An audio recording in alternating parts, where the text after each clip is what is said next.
Nice to see some, familiar names as well. Yes. Yeah. I think there's some people who've been following through the whole series as well, which is really nice.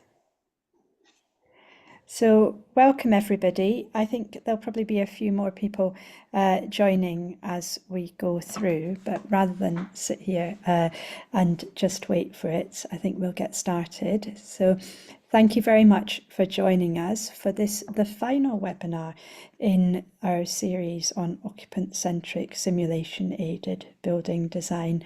And I'm delighted to welcome Burak Gunay to give us our final webinar on sequences of operation for occupant-centric controls.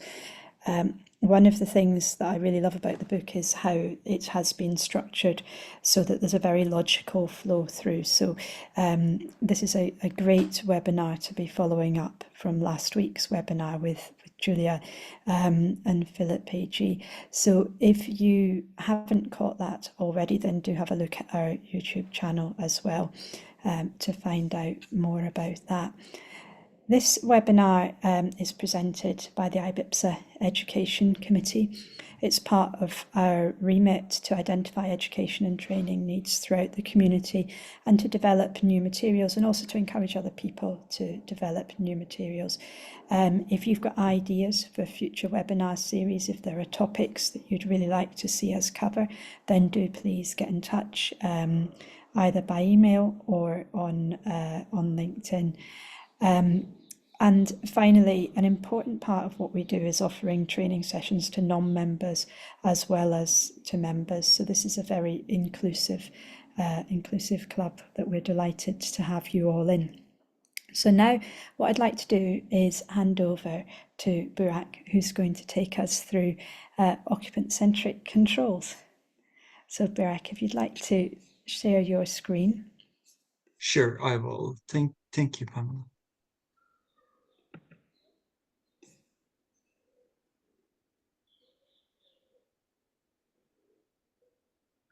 Yes, you can see my screen, I'm guessing. I can, yeah, All right, perfect. perfect.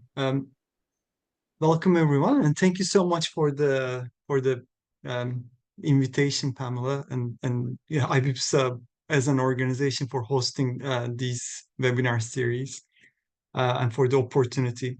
So, as introduced, um, my talk will be on the book, the series of webinars that you've been following along, some of you.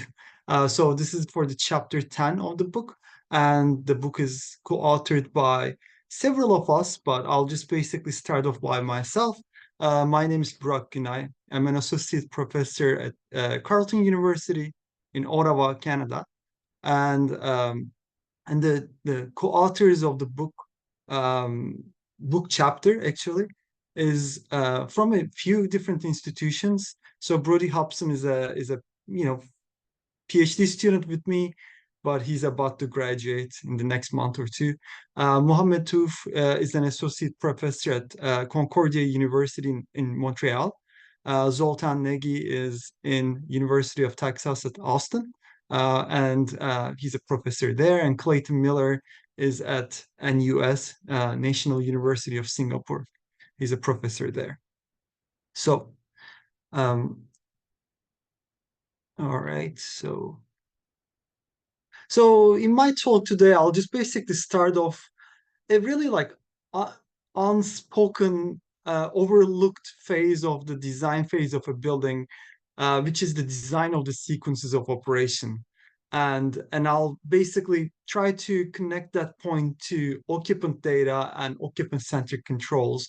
And we'll walk you guys through with illustrative examples built upon real occupant data, and then we'll wrap things up by talking about how we can connect occupant-centric controls into the building simulation domain and some real-world implementation pathways and challenges for occupant-centric controls.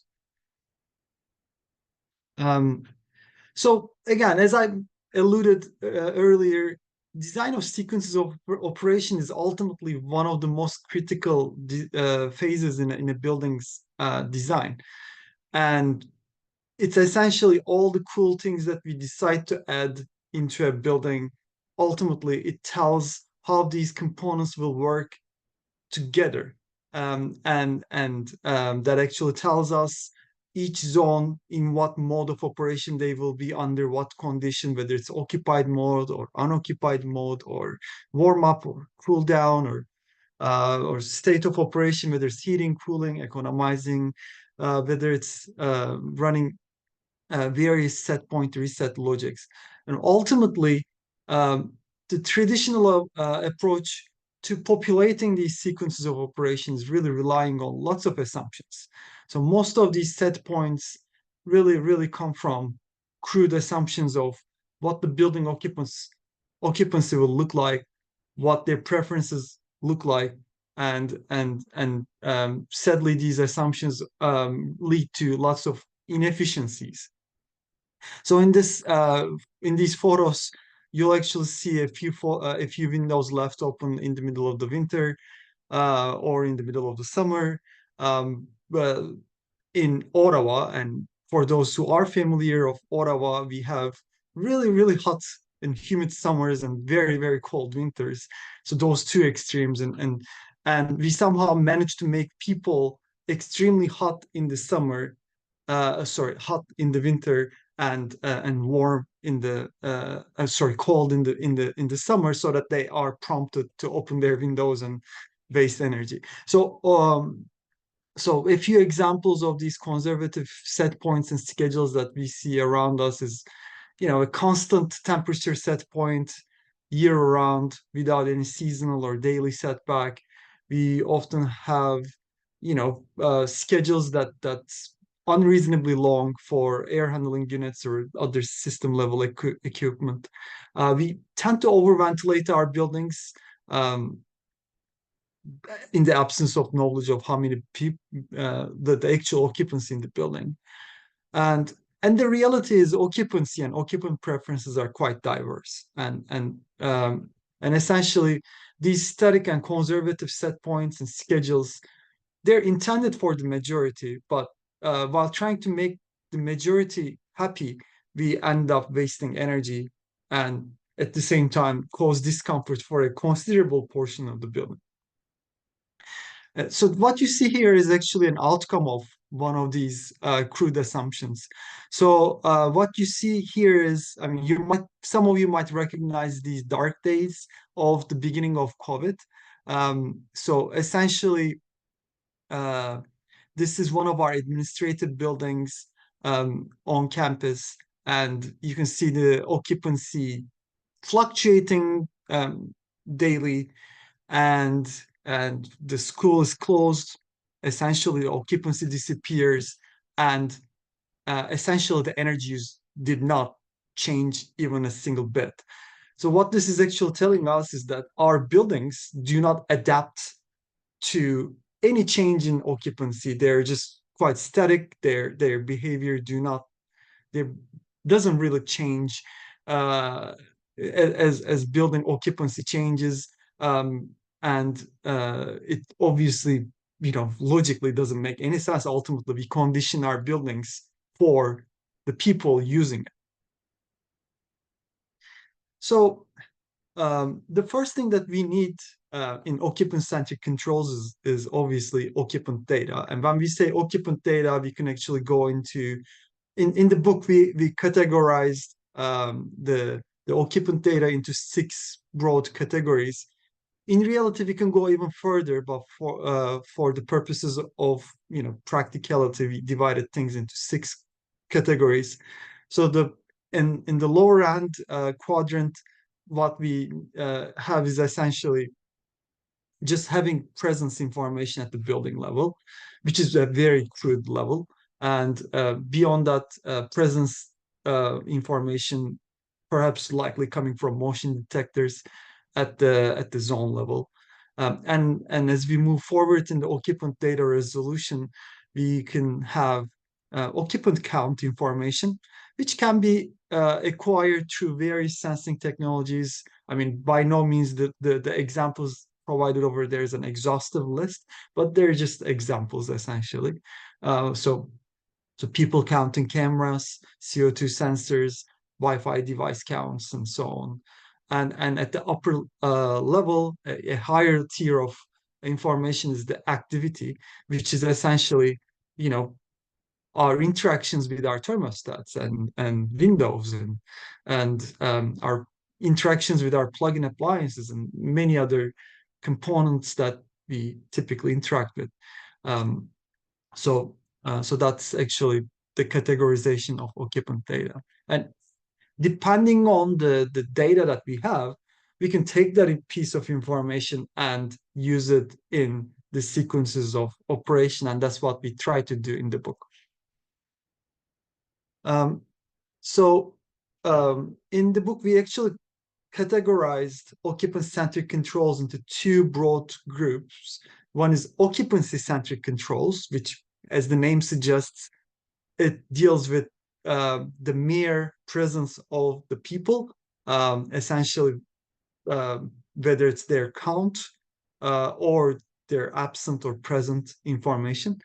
Um, and on the other hand, we named the second group as the occupant behavior-centric controls, which deals with occupant activity data, whether that's with thermostats or windows and various building components.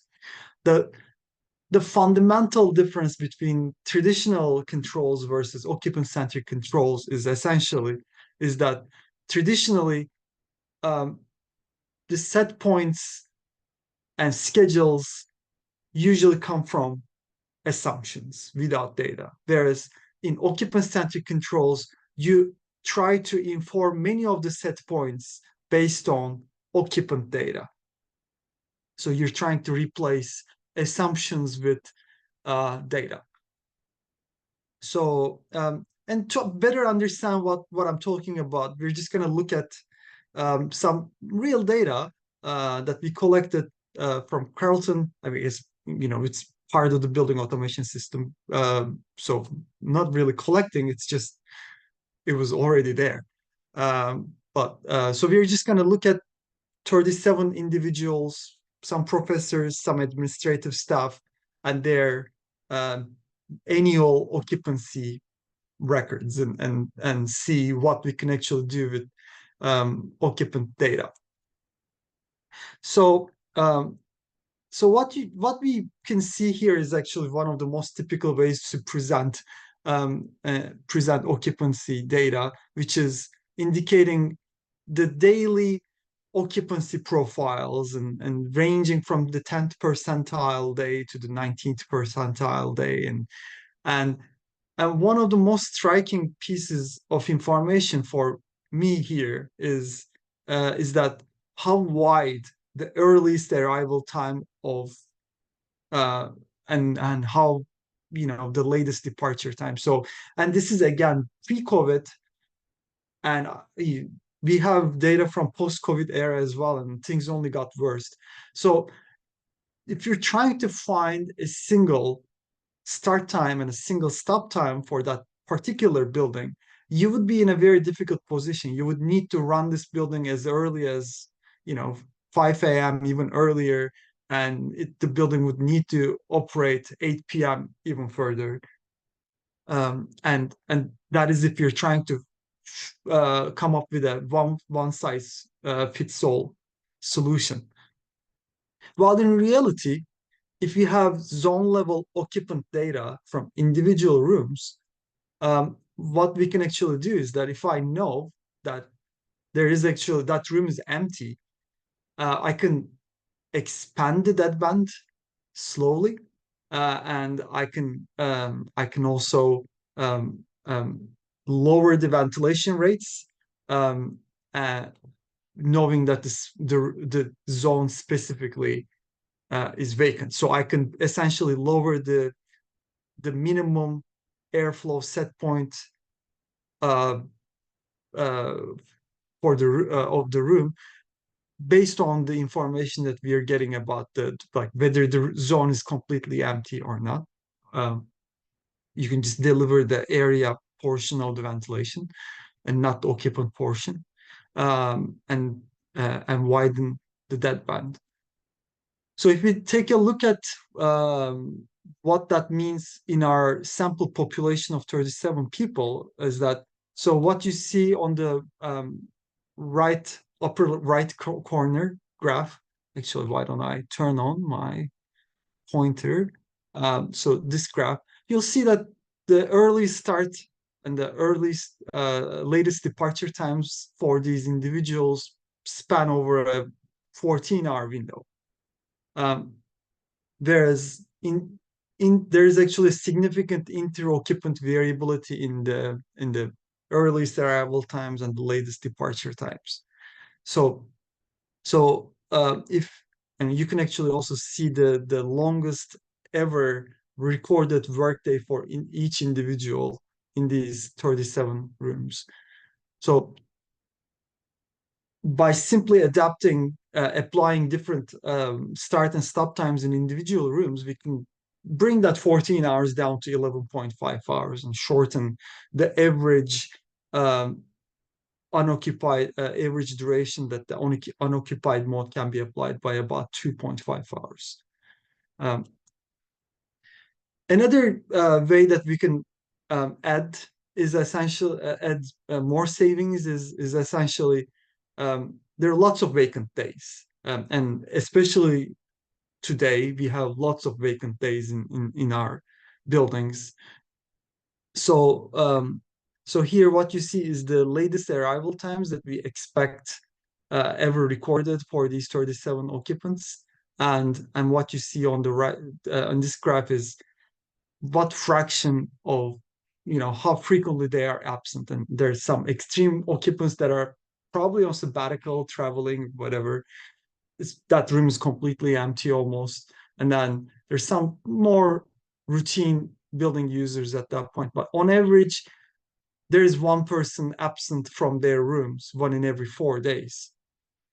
So a very simple but a very effective uh, piece of sequence that we can implement is essentially if a motion detector hasn't been triggered until the latest expected arrival time, let's say noon, it's lunchtime and no one has showed up so far, we can actually activate there's no reason to keep conditioning that room until the end of the day. So we can apply the setback temperatures.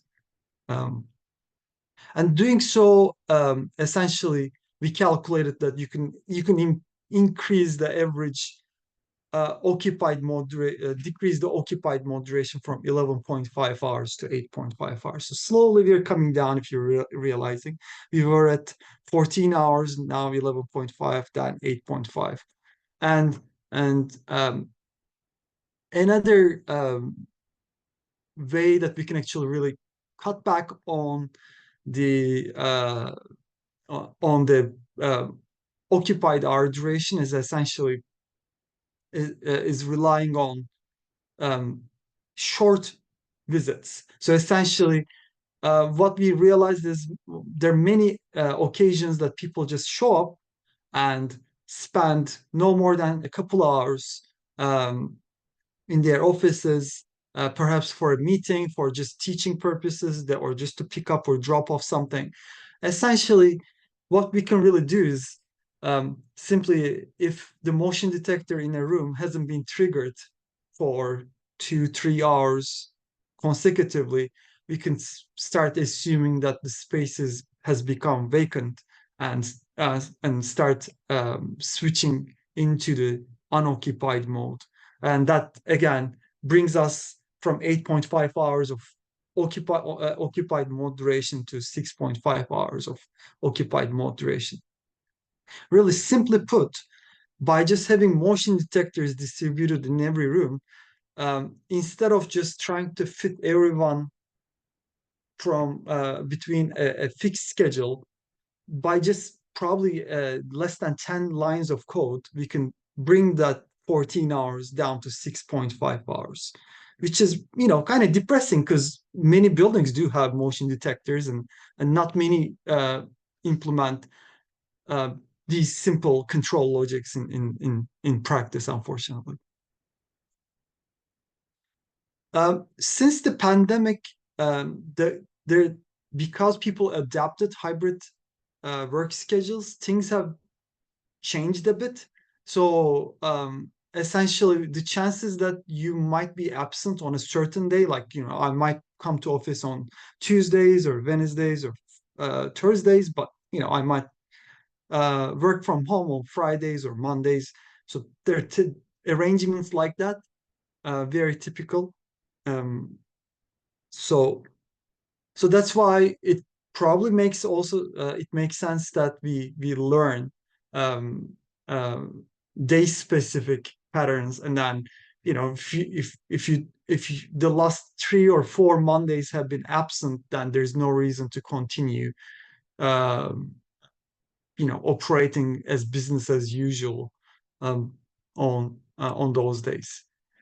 So that's something that we have implemented, and I'll actually circle back to this later on. But essentially, as um, as you keep as you keep observing a specific day of the week, let's say the past Monday was absent, the Monday before was absent, the Monday before was absent.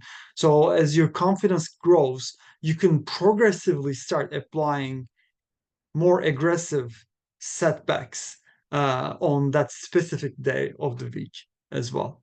So, all right. So these are, a few things that you can do with just motion detectors. The common motion detectors distributed across a building. Um, and if we go a tier up, if we go um, now start collecting occupancy data, occupant count data, not presence data. Um, Obviously, there will be more saving opportunities that will be unlocked. Um, so the inter-occupant diversity that I referred in the beginning of the presentation uh, might work for our advantage. Um, in terms of demand control ventilation.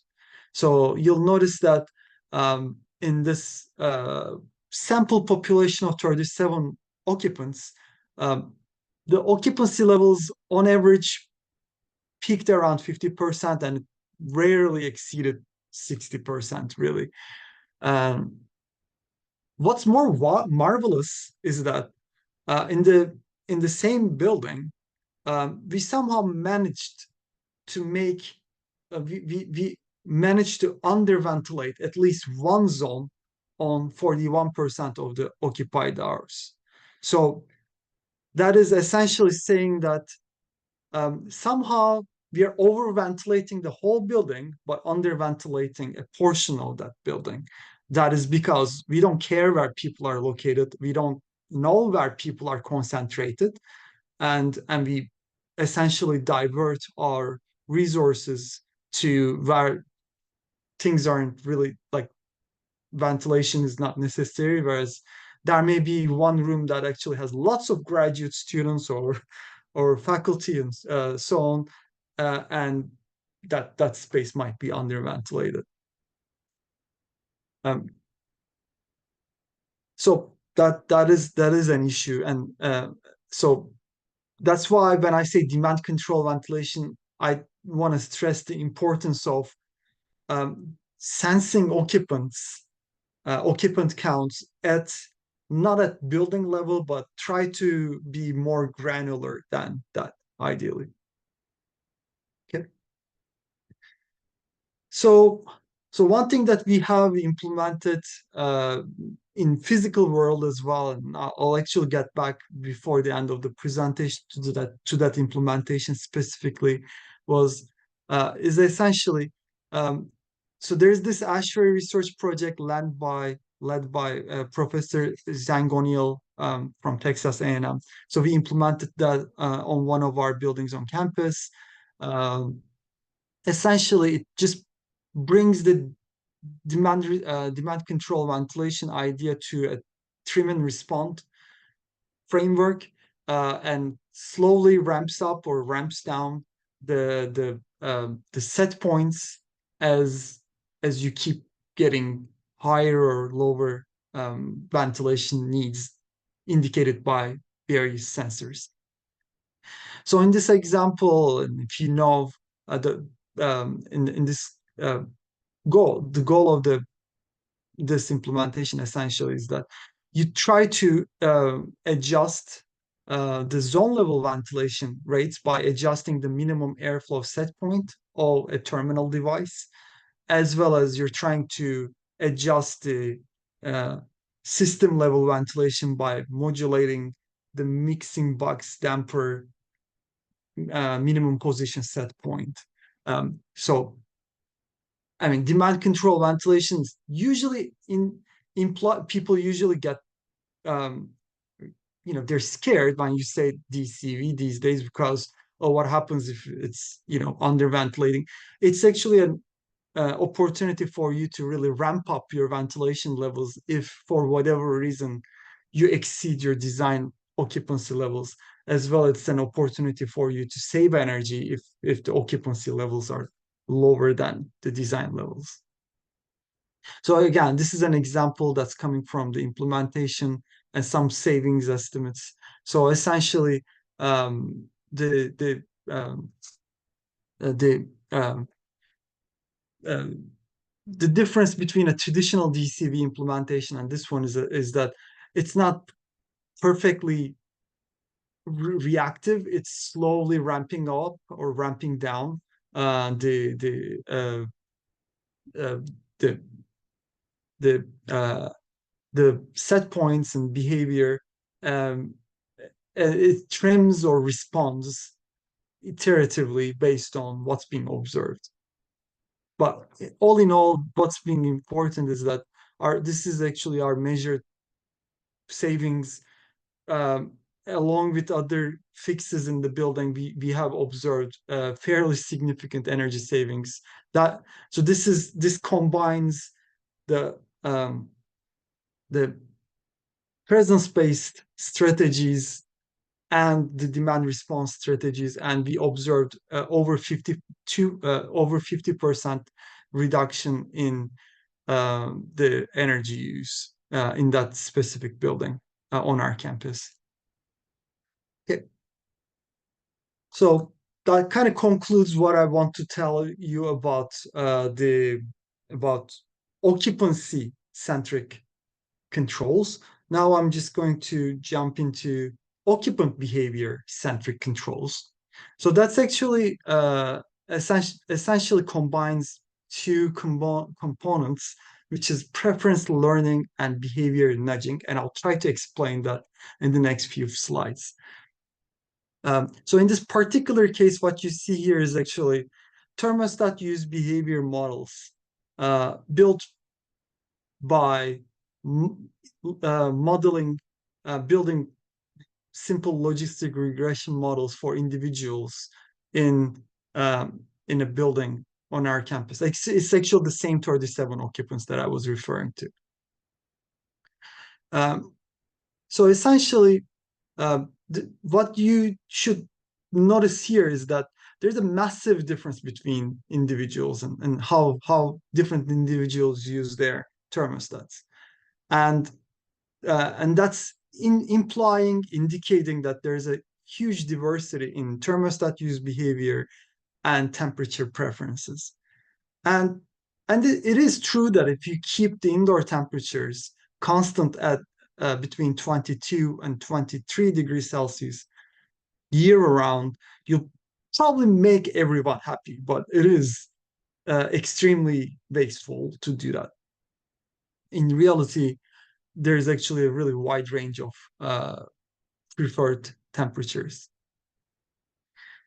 And not everyone really likes 22 degrees Celsius, and this is my go-to slide to demonstrate that. So for example, this you'll actually see about a 10-day window in this graph, and you'll notice that so the black dots indicate the instances the occupant is trying to decrease the temperature set point, and essentially that happens anytime the temperature essentially hits 22 degrees Celsius. So the occupant on Wednesday found 22 degrees Celsius is too much, try to decrease, 22 degrees, try to decrease. And on Friday, well, let's do something different. And this is again winter in Ottawa, so it's probably -10 outside. So the occupant opened the window on Friday, and the temperatures really dipped all the way down to 10 degrees Celsius. And well, the occupant didn't show up on Monday. On Tuesday, he or she walks in, realizes it's freezing cold, close the window, leave. That's why this is a very short occupancy. And now we're, back. But the funny thing, we're back to the same behavior because it's again hitting 22. The occupant is fighting with the thermostat. So, I mean, essentially, not everyone likes 22 degrees Celsius, and doing so will blindly will just cost you money, um, essentially, by occupant behavior with Windows as well. So this is an example implementation of an occupant behavior centric controls. So here what you see is that this is for heating set point, and the temperature. So these are temperature set point increase instances, and after temperature set point increase, the thermostat very slowly forgets and reduces the temperature set point. That goes on um, until essentially the next behavior comes in. So it essentially gently nudges the um, occupants so that they interact with their thermostats once every 30, 40 days. And essentially the rate at which these decreases are taking place kind of stabilizes over time, and you discover personalized upper and lower limits of comfort and or temperature preferences. Um, Another example that is really fresh from a student working with us here on campus. So what we're looking at here is that we implemented a couple things essentially. Um, so we have these window contact sensors that's communicating with the building automation system, and we have thermostats that is capable of changing backlight color.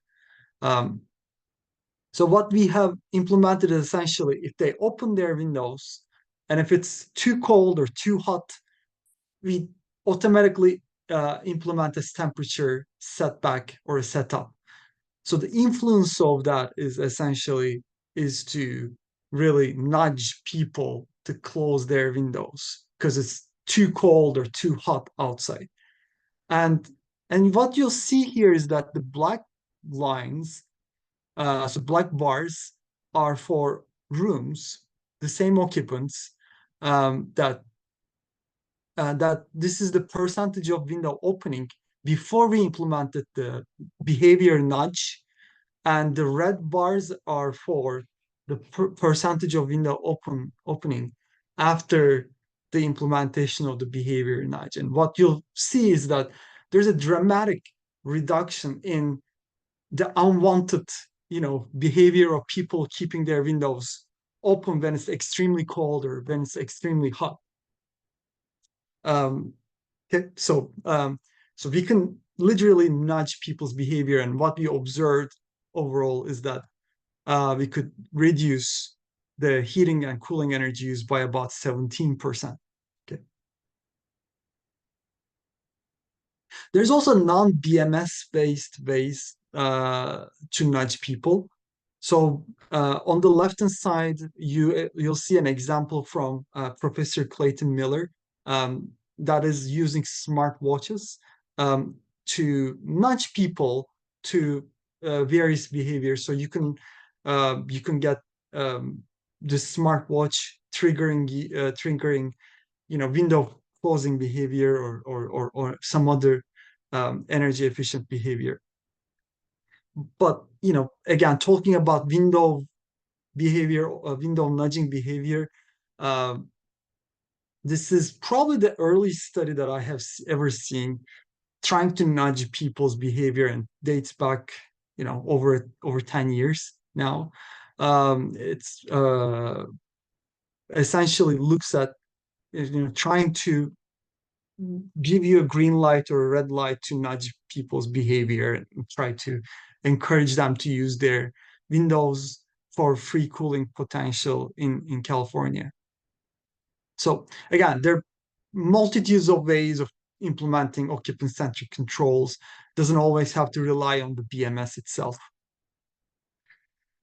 Okay, the final two things that I want to talk about before I wrap up today is essentially building simulation itself is a really great sandbox environment for occupant-centric controls, and this is a really good pathway um, for advanced practitioners or researchers. So my typical go-to implementation pathway these days is essentially use the Python API for Energy Plus, and you could, enable a two-way interaction with the building performance simulation model, and that model triggers inputs implemented occupant models implemented in EMS, again in the Python environment, and then an OCC algorithm again implemented in the Python environment. So these um, um, that workflow is really powerful. Um, and again, in the book chapter, we did implementations using Energy Plus EMS, and these are average energy use savings that we observed for different tiers of uh, occupant-centric controls, which are included in the book chapter. Uh, and if minor things to note is that the benefits that you'll see in occupant-centric controls is it gets greater if you have a better, tighter envelope. But it's beneficial for all kinds of buildings, but it's just better if you have a high performing envelope. It's also the benefits tend to be higher in moderate climates, and the benefits decline as your performance will become more dependent on um, climate driven factors in extreme environments. So I would say climate zone 4, 5 um, are sweet spots for OCC technologies. And you may be wondering, like, how do we implement OCCs? So one way of doing it is obviously direct implementation in the BMS, which we have done in the past. Obviously, it comes with multiple limitations. One is usually program size limitations, limit line character limits per program. Environment that I'm dealing with is limited to 10,000 bytes, I believe, per program. So, for example, it's not that, like, it's not going to let you implement a full-blown, sophisticated occupant-centric control algorithm. The second approach that we have lately adopted is supervisory controls, which is essentially we have a dedicated physical server located that interacts with a building automation system through its API and reads and writes, which obviously unlocks the potential of the packages, various Python packages, for example, pandas and numpy, and all the additional capabilities that you wouldn't have in a BMS program. Okay, so there are still certainly lots of challenges out there. So, um, especially in public sector buildings, there's serious privacy implications and concerns. Um, I'm not sure, like, obviously, there are different things that we can do to address these privacy concerns, but um, uh, there's standardization related issues. So, for example, there are industry standards and guidelines like ASHRAE Guideline 36, but these guidelines and standards, they don't really, uh, there's essentially no reference to occupant-centric controls in standards and guidelines that talk about sequences of operation. And that is a big gap, and that needs to be addressed because it's Wild West, and every single person's implementation of occupant-centric controls will be somewhat different. Uh, Obviously, there's because it's novel, it also um, creates a um, creates um, essentially deters building energy managers and operations folks, which are readily risk adverse people. Um, and essentially, there's a ton of stuff to do, and there's lots of research to be done. So I'm not sure if one of the earlier presenters mentioned, but there's actually a new annex IEA annex task starting, um, which we will continue researching in this area. But anyways, key takeaways from my talk, hopefully to wrap things up. Uh, Essentially, occupant-centric controls fall under two categories: occupancy-centric or occupant behavior-centric. Sensing is required to monitor occupants' presence, count, or activity, whether that's simply looking at thermostat key press data, or monitoring window positions, or occupancy sensors, or Wi-Fi data, or whatever technology that's available. Uh, and those data, whether it's explicit or implicit, can be gathered from sensors, basically. Um, I mean, while obviously the benefits are very, very big for both energy use and comfort, there's still numerous barriers to widespread adoption, basically. Essentially, that's all I have for today. Um, so if you have any questions, I'll be happy to take in the next 15 minutes or so. Thank you. Thank you, Burak. So if anybody has any questions for Burak, you should find a Q&A box at the bottom of your screen. So if you just click on that and type your questions in there, and then I will put them to Burak. Just while people are thinking about their questions and popping them in, I wonder if you would mind if I asked a question to start with. And I'm just wondering about the types of buildings, so the activities that take place in buildings and how that influences their suitability for occupant-centric and occupant behavior-centric controls. I guess you're talking primarily here about office spaces, Yeah. which have a degree of central plant, potentially in this case cellular offices.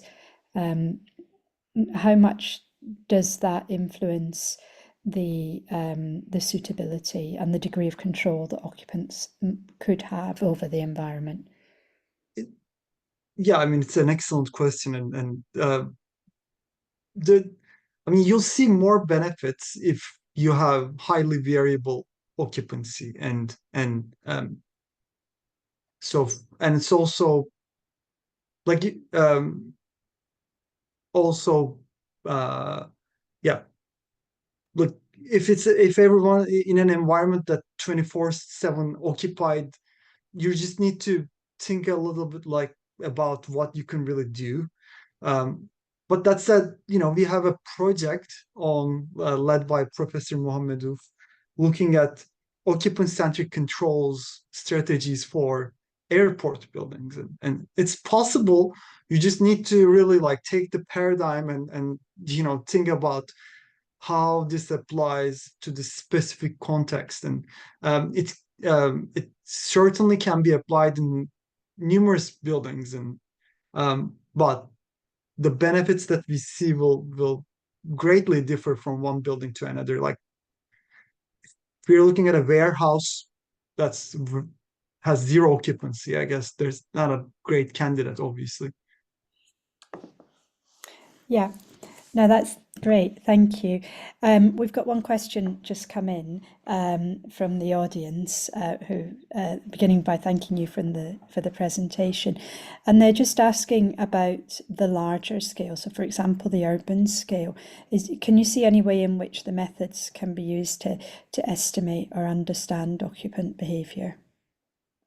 Uh, yeah, there are researchers looking at that, or like urban scale occupancy sensing approaches.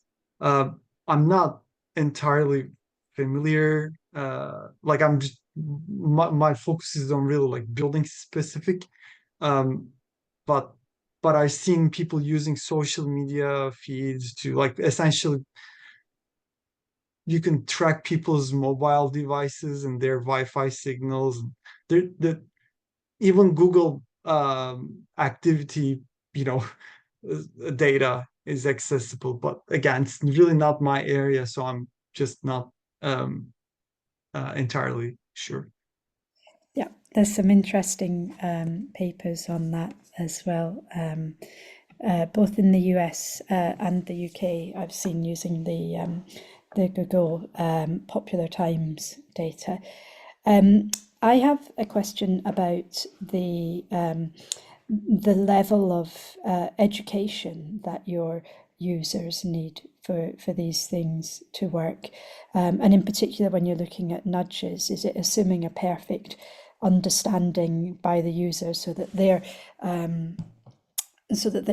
interaction with that set point thermostat is Mhm. telling you what they want, rather than the kind of classic story of the frustration that it's too hot in here, so I'm going to put the thermostat all the way down to the absolute minimum and then all the way up, and you have the building is just cycling and not really able to cope. Um, can these types of methods cope with users who don't understand perhaps how the systems work? Yeah, and another excellent question, actually. Um, so, um, so in terms of efforts that is required to implement some of these stuff is like it's all over the place, right? So if you're trying to do something as basic as um, sorry, I'm just trying to get to um, so something as basic as presence-based unoccupied mode scheduling, it's not that challenging. It's probably just a handful of lines of code, and I think we included a few examples in the book as well. But as we move, and window nudging behavior one, we also implemented inside the the the BMS. It's again no more than I would say 20 lines of code, um and uh but there's some versions, like for example the demand control ventilation implementation, that takes the RP 1747 ASHRAE RP 1747 implementation. That is we had to use an external environment to read and write from the BMS. But again, like what's required in my view is that just we either need uh, companies providing services, essentially they just plug and play, start changing things for us, interacting with the APIs of the building automation system, or standards that tell us this is exactly how you implement a proper set of occupant-centric controls if you have these type of sensors in your building. So both of these things are missing at this point. There are no companies, to my knowledge, that offer that kind of service. There are no standards that actually deal with occupant-centric controls. I think we are reaching to that maturity level in the field. I think I'm not sure if I answered your question I think correctly. that was super interesting. I wondered as well, though, about the occupants themselves, and the way in which they interact with the buildings, um, whether less sophisticated occupants who don't understand how Hmm. the building responds to the thermostat setting, uh, Yeah, or- and who expect perhaps an immediate response, which they don't get, how well suited these approaches are to those types of occupants. yeah, that is another excellent point. And so the uh, um, I mean, thermostat design and even the terminal system granularity plays a huge role. Um, so so if an occupant actually interacts with the thermostat and doesn't see an immediate impact on things getting better, they might just give up on using that device. Um, or they might just find it easier to make a complaint call instead. Um, like really how the thermostat is designed and how it's configured, and it will make a huge difference on um, how frequently people will interact with it. And that's something that I'm really interested in, but really haven't looked at in this book chapter. Yeah,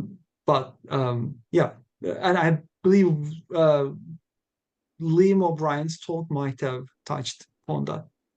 And Julia and Philip talked about the human building interfaces Yeah, yeah, last week. Julia also. Yeah, yeah, yeah.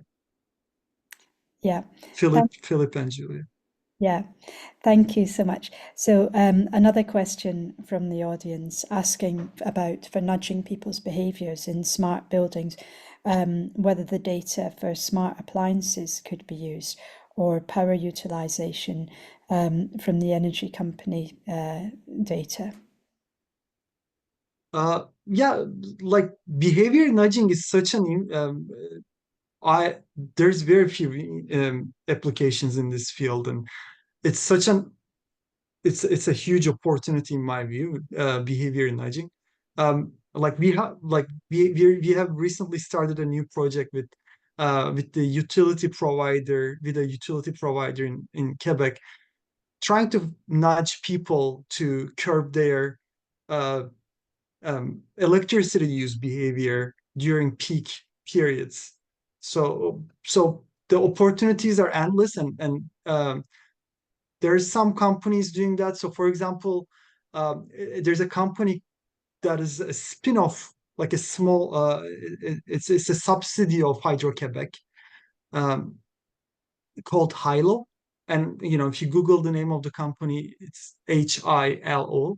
Um, um, it's it actually kind of empowers uh, the power of behavior nudging, and they essentially um, try to create gamification comparisons with people, try to push to enable various peak reducing strategies. So I think behavior nudging, uh, yes, we can use smart appliance, use data, and there's a ton of things that we can really do with power, um, like especially peak demand management related topics. Thank you. Um, Another fascinating question and a great answer there. Thank you very much to both of you. This has been such a great webinar series. I've enjoyed it so much. And I've been lucky enough to host most of the sessions. So I am absolutely thrilled to hear that the work is continuing. And I wonder if you could tell us just a little bit more about the new annex and the type of work that it is going to be doing. So yeah, the new Annex, I think it's Annex 95. It's actually led by the one of the editors of the book, actually, Liam O'Brien.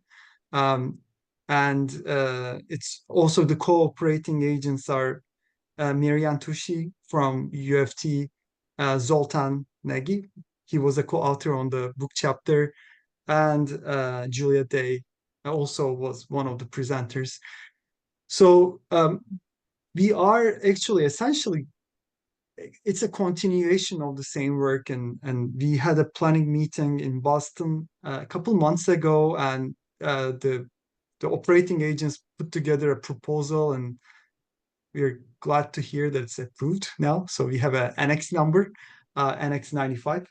Um, it's really more or less a continuation of the same work, and for those who are interested in participating. The first meeting will be in Seville, in Spain, at the CATE conference, CATE. Like it's basically, Mhm. synchronously, either I think right before or right after. I'm not sure if it's publicly announced the exact dates yet, but it's a great location, great conference, and it's a great company if you want to come join us. I would second the recommendation for Kate. I was at Kate 23 in Ahmedabad in December, and it is uh, just a fascinating group of people, a lovely scale of conference, a really great way of engaging with the research. So, would definitely encourage you all uh, to attend that. And thank you so much, Burak, for the invitation to people to engage with the annex as well. I hope that we will perhaps have you back in future, maybe in a year or Yeah. so, once the annex has progressed and you start to have some results from that. Perhaps we can have another webinar series that follows up on that. We can have T-shirts for those who were here in Yeah. the past for the veterans. But I think that is everything for now. So thank you so much to the audience for your really insightful questions. Thank you so much to Burak for that great presentation and for engaging with all the questions so thoughtfully and insightfully. Usually at this stage, I share details of the next webinars that are coming up, but we're actually going to be having a little bit of a break over the summer period. So this is the last one for a little while. Do let me know if you've got topics you'd like to see coming up. But fear not, you don't have to go all summer without us, because the recording for this webinar and all of the other webinars will be on our YouTube channel. And so you can relive the highlights from this webinar series. You can explore some of the other webinar series that we have had over the last couple of years at IBIPSA University. So do check that out. If you like and subscribe, you get notifications when new content is released. And finally, as ever, I'd like to finish by inviting you to join IBIPSA as a supporting member. The supporting members are incredibly important to the work of IBIPSA, and in return they receive a subscription to the Journal of Building Performance Simulation, and you can choose between an online subscription or a print subscription, and you get the right to use the IBIPSA supporting member logo. The fees are very reasonable, remaining unchanged since at least 2019. So grab a bargain and find out more at www.ibipsa.org/membership. Have a great summer, and I look forward to sharing details of the next series in a couple of weeks' time, and to seeing you at some of the webinars that we'll be hosting in the autumn. But for now, thank you very much, and thank you again, Burak. Thank you, Pamela. Bye. Right.